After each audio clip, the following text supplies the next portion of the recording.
Bismillahirrahmanirrahim. Assalamualaikum warahmatullahi wabarakatuh. Perkenalkan, nama saya Nismawati.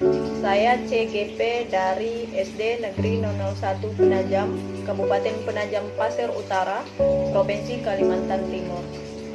Pada kesempatan kali ini, dalam tugas demonstrasi kontekstual modul 3.1, saya akan memaparkan pemahaman saya tentang pengambilan keputusan sebagai pemimpin pembelajaran dalam bentuk jurnal monolog refleksi.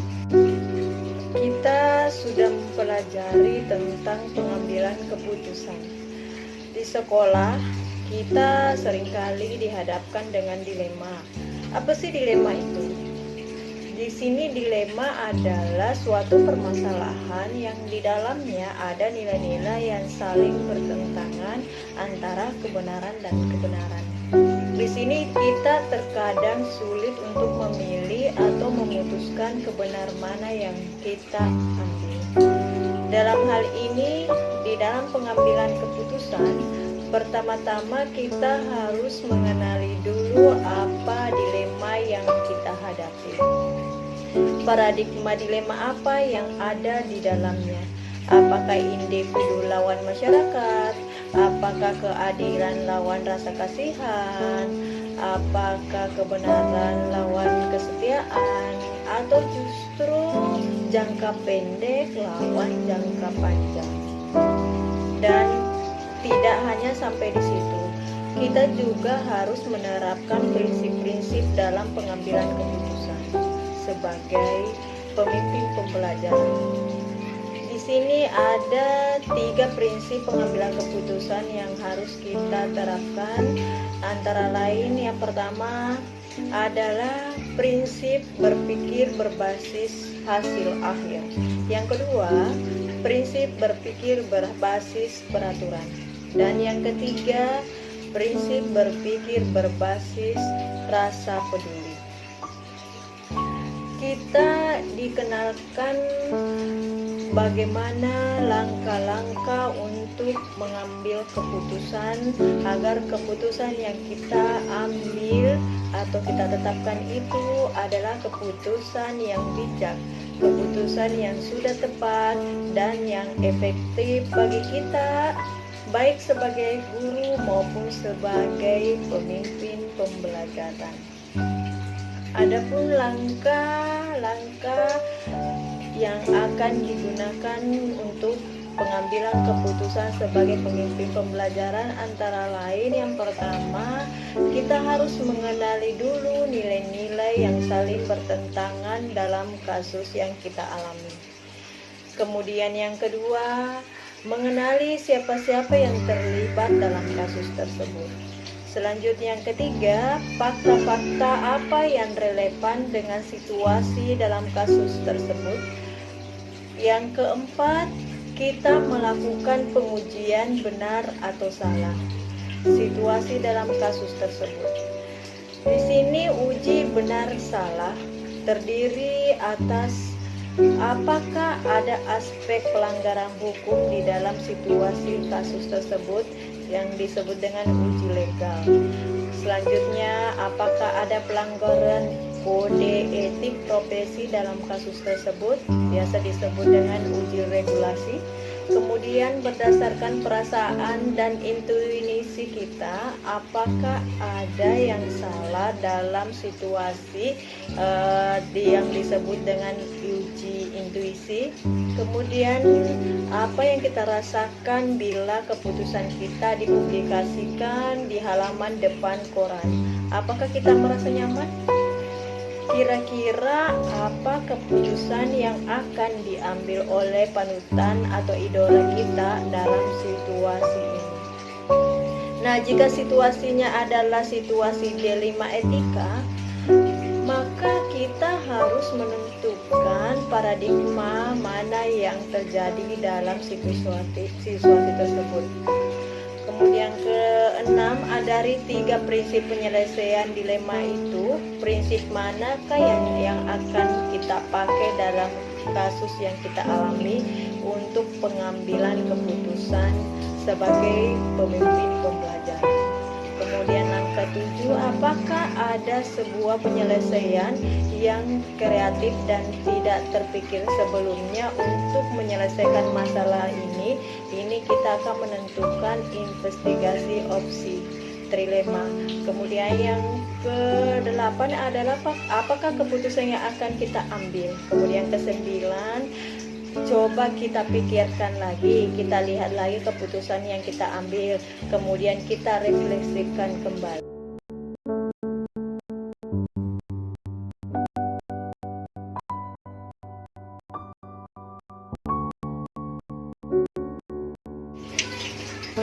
Saya akan mentransfer dan menerapkan pengetahuan yang saya dapatkan di program Guru Penggerak ini di sekolah maupun di lingkungan asal saya. Yang pertama-tama adalah saya akan berkonsultasi dan berkoordinasi kepada kepala sekolah selaku atasan langsung dan juga sebagai pemangku kepentingan di sekolah tentang program-program dan hal-hal baik yang terdapat dalam program Guru Penggerak. Kemudian yang kedua, saya melakukan sosialisasi kepada rekan-rekan sejawat apa saja yang dilakukan, termasuk bagaimana proses pengambilan keputusan sebagai pemimpin pembelajaran dan juga apa hal-hal baik dan praktik-praktik baik yang sudah saya peroleh dalam program penggerak. Kemudian yang ketiga, saya akan menerapkan bagaimana proses pengambilan keputusan sebagai pemimpin pembelajaran serta hal-hal baik yang telah diperoleh dalam program Guru Penggerak ini. Baik kepada diri saya sendiri terlebih dahulu, di dalam kelas dan tentunya juga di lingkungan sekitar saya. Yang keempat, saya akan membentuk komunitas praktisi sebagai wadah untuk berkolaborasi dan berdiskusi dengan rekan-rekan sejawat di komunitas sekolah saya. Yang kelima, saya akan mengimbaskan materi tentang pengambilan keputusan sebagai pemimpin pembelajaran di dalam forum yang lebih besar, yaitu KKG Buku Saya.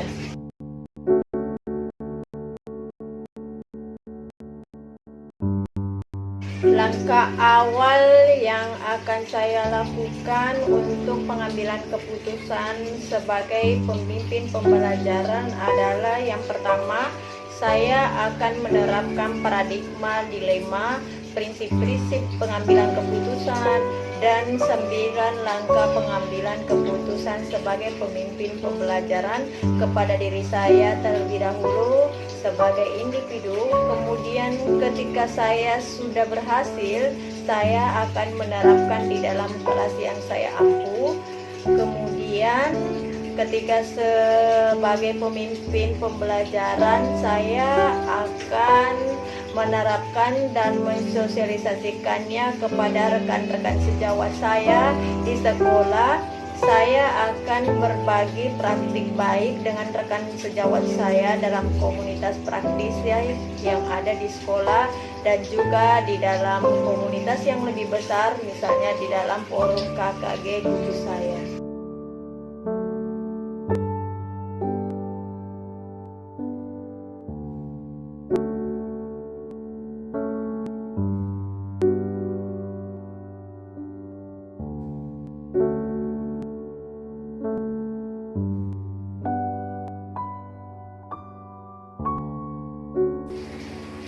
Saya akan menerapkan pengambilan keputusan sebagai pemimpin pembelajaran mulai dari sekarang, mulai hari ini sampai seterusnya.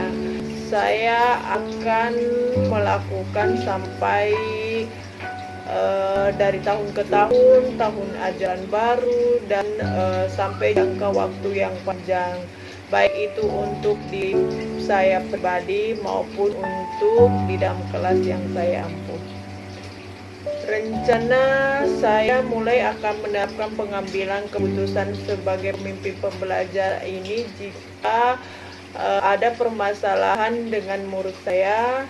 Kemudian jika ada teman sejawat saya yang sedang mengalami kesulitan atau permasalahan, dan jika saat ada masalah di sekolah atau mungkin jika ada permasalahan pribadi.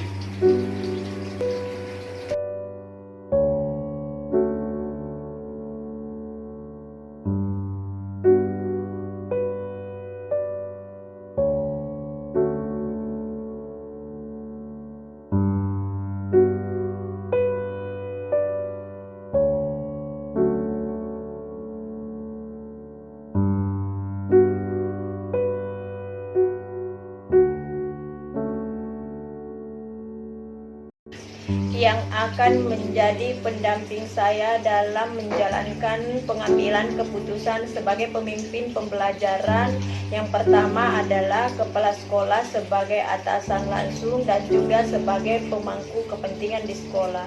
Kemudian yang kedua adalah rekan sejawat yang ada di komunitas praktisi yang bisa membantu saya dalam berkolaborasi dan berdiskusi terkait permasalahan yang dialami untuk mendapatkan solusi yang terbaik dalam pengambilan keputusan sebagai pemimpin pembelajaran.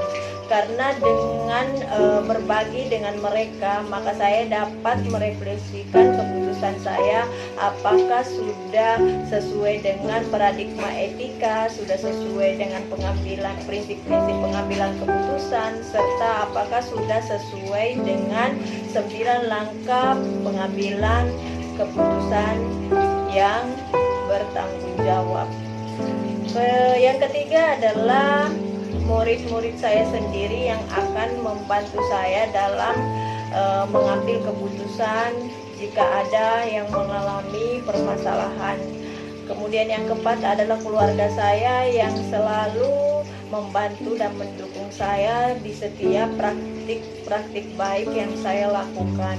Demikian pemaparan saya tentang pengambilan keputusan sebagai pemimpin pembelajaran, di mana ini merupakan tugas demonstrasi kontekstual modul 3.1. Kurang lebihnya mohon dimaafkan. Akhir kata, wabillahi taufiq wa hidayah. Wassalamualaikum warahmatullahi wabarakatuh.